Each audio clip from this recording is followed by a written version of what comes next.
Hello and welcome to Steve's Vintage Model Builds, where today we're actually going to do some model kit stuff.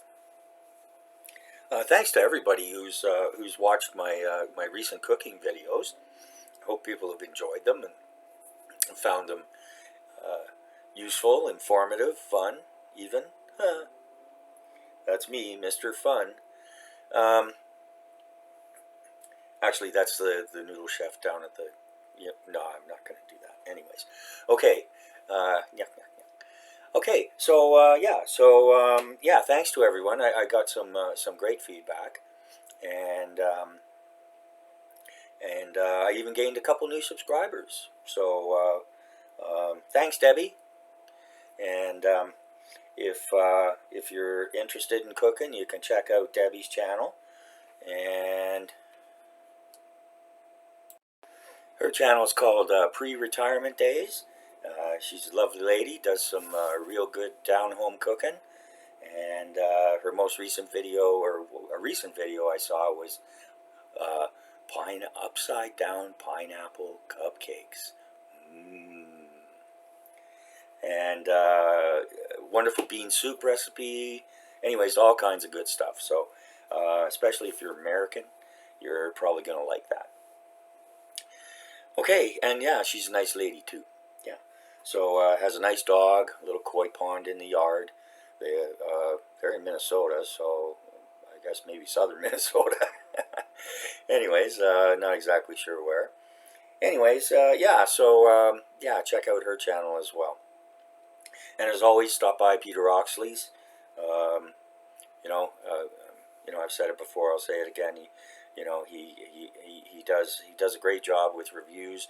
He's got great contacts in the model business, and he's provided with great kits to review, not only direct from manufacturers, but also from friends in his community. Thanks, David. You know who you are. Yeah, so thanks very much for that. Really appreciate it. And hopefully, I think I'm pretty much settled on the camera angle, or depending on what I'm doing, 2 angles. And and in addition to that, there'll be lots of new videos coming, especially as the garden comes in. The tomatoes are starting to ripen now. We're overrun with beans. The cucumbers are starting. Melons are really slow. I don't know how well they're going to do this year. But anyways, oh, and the corn will be ready by the end of the next month. Maybe some within the next 10 days or so. We had some nice rain over the weekend and overnight last night. Today's Tuesday morning, and it's much needed. So today I'm going to start with a couple of little updates. We saw this before, and I had done a really rotten job on painting it up in camouflage, so I just repainted it the solid green. Peter affirmed that decision, and Zinzan provided me some tips on how to do camo better if I wanted to. Really, it just comes down to laziness. But anyways, so yeah, so there we go. That's back to there. This is pretty much complete. Here's the driver. I have to do a little touchy-uppy with him. I haven't painted his boots yet. And this was basically for, well, he's got socks and shorts. So, the diorama is going to be, we're going to call it summer, early fall of 1944. Yeah, so, anyways, so I'm actually pretty pleased with the way the eyes turned out. And as everybody knows who paints figures, those are the most difficult thing. So anyways, so here we go. So we've got, I started on the gun, and we've got that moving back and forth. That went okay. And we have the breech block here, goes up and down like it's supposed to. And then we've got the base here. And oh, and here's the hood. I had to redo that as well. So, and this is a nice little kit, good value, not super complicated, but what was that? Nothing important. But a nice steady build like you'd expect from Tamiya kits from the 70s. Speaking of Tamiya kits, here's an update on the Lotus. Now I had to redo the nose. I've had terrible time with paint, but I talked to Matt up at the hobby shop today, and I think we've solved what my problem was. Thanks to everyone who provided me advice on painting. What we've discovered, I believe, is that I was waiting too long to do second coats. If you leave it overnight and then you put another coat on, then it reactivates the paint underneath, and that's what causes the blistering. So, anyways, I had to take the I had to take the nose back right down, and I had primed it up and everything. So, anyways, here we are. We're nearly done, and I have to say I'm pretty pleased with it so far. I did the stripe myself. This is not a piece of tape. This was Tamiya Racing Green and Tamiya Yellow. And here we've got the engine. And I thought at first when I looked at this kit that when you turn the wheel, the wheels are going to turn, but it doesn't do that. So, but they do turn. And the suspension is quite ingenious. And I'm not sure if it's 100% accurate. It looks to be. But maybe one of my friends would be able to tell me that. So yeah, so we roll along really nicely here.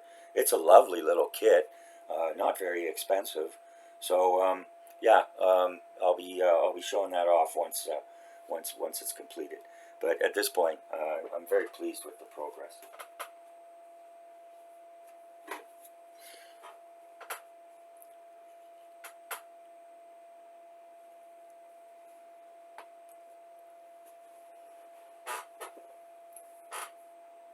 Okay, and this came the other day. I'm not going to review it today. I will review it. This one came in shrink wrapped. It was a bit crushed. Came in the gray, you-know-who envelope. And it's the Tamiya 1/12 scale Honda CB750F custom tuned version. And so it was very reasonably priced. I think it was about $40, so it was $40 plus tax, $45, whatever. And again, my guru Peter Oxley, he said that these 1/12s are beautiful little kits, and I believe them. Okay, so we'll have a look at that later. And before we get to the start of the show, I just wanted to give an update here on. I settled on what the next build is going to be. It's going to be this: the IDF Israeli Defense Force MBT main battle tank Merkava Mark III, 135 scale, and I believe this was 2019. 50th anniversary. I did a review on this, and it looks like a nice little kit. So yeah, so that's going to be the next project.